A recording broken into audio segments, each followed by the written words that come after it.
ഇന്നലത്തെ വീഡിയോ എങ്ങനെയാണ്? അടിപൊളി നന്നായിട്ടുണ്ട്. ഇന്നത്തേത് കണ്ടിട്ട് അഭിപ്രായം പറയും. ഹലോ ചങ്ങായിമാരെ, എൻ്റെ പേര് ബാസി വർക്കും.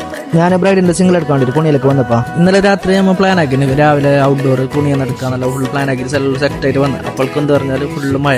അങ്ങനെ ബെഡിനടുത്ത് വെച്ച് കാണാറിട്ട് നേരെ വിട്ടു കുണിയിലേക്ക് വിട്ടു. അങ്ങനെ ആടെ മഴ ഉണ്ടായിട്ട് അപ്പോൾ ഒരു അരമണിക്കൂറോളം നമുക്ക് സമാധാനത്തിൽ നല്ല വീഡിയോ എടുക്കാനും ഫോട്ടോ എടുക്കാനും പറ്റും. പിന്നെ കുറേ ദിവസമായി വിചാരിക്കണം വ്ളോഗ് ആക്കണം. വ്ളോഗ് ആക്കാൻ ഒരു ടൈം കിട്ടുന്നില്ല. എന്താ പറഞ്ഞാൽ സിറ്റുവേഷൻ അങ്ങനത്തത് കിട്ടാത്തതുകൊണ്ട് നമുക്ക് വ്ളോഗ് ആക്കാൻ പറ്റുന്നില്ല. ഏകദേശം 10-23 ദിവസമായി വ്ളോഗൊന്നും ചെയ്യാത്ത. ഏപ്രിൽ മെയ് എല്ലാം വെഡിങ് സീസൺ ആയതുകൊണ്ട് പിന്നെ അതിൻ്റെതായ പണി ഉണ്ടാകും. പിന്നെ എന്താക്കിയാൽ മാക്സിമം എല്ലാം കവറാക്കി വെച്ച് ഏകദേശം തീരാനാകുമ്പോഴേക്ക് തന്നെ നല്ല മഴ മൂടും പിടിച്ചിട്ടുണ്ട്. ഇപ്പം അങ്ങനെ എന്താക്കിയാൽ നമ്മൾ നേരെ പെണ്ണിന്റെ പെർക്ക് പോയിട്ട് നമ്മൾക്ക് ഏകദേശം പുതിയ പിള്ളേരെല്ലാം വരാൻ ടൈം ആകുമ്പോഴേക്ക് ഞാൻ എന്താക്കി പറഞ്ഞാൽ ആ ഗ്യാപ്പിൽ വീഡിയോ എഡിറ്റാക്കി ഞാൻ അടുത്ത ഫംഗ്ഷനിൽ ഫുള്ള് കവറാക്കി ഞാൻ എൻ്റെ പെർക്ക് വന്നു. ഈ വീഡിയോന്റെ ഫൈനൽ ഔട്ട്പുട്ട് വേണമെങ്കിൽ എൻ്റെ ഇൻസ്റ്റാഗ്രാം പേജായ ഫാൽക്കൺ സ്റ്റോറീസ് ഫോളോ ആക്കിയാൽ മതി. അപ്പോൾ എൻ്റെ വീഡിയോ എല്ലാവർക്കും ഇഷ്ടപ്പെടുന്നത് ഇഷ്ടപ്പെട്ട ലൈക്ക് അടിച്ചിട്ട് ഷെയർ ആക്കരുത്. കൈ നിങ്ങൾ സബ്സ്ക്രൈബ് ആക്കിരാവോ.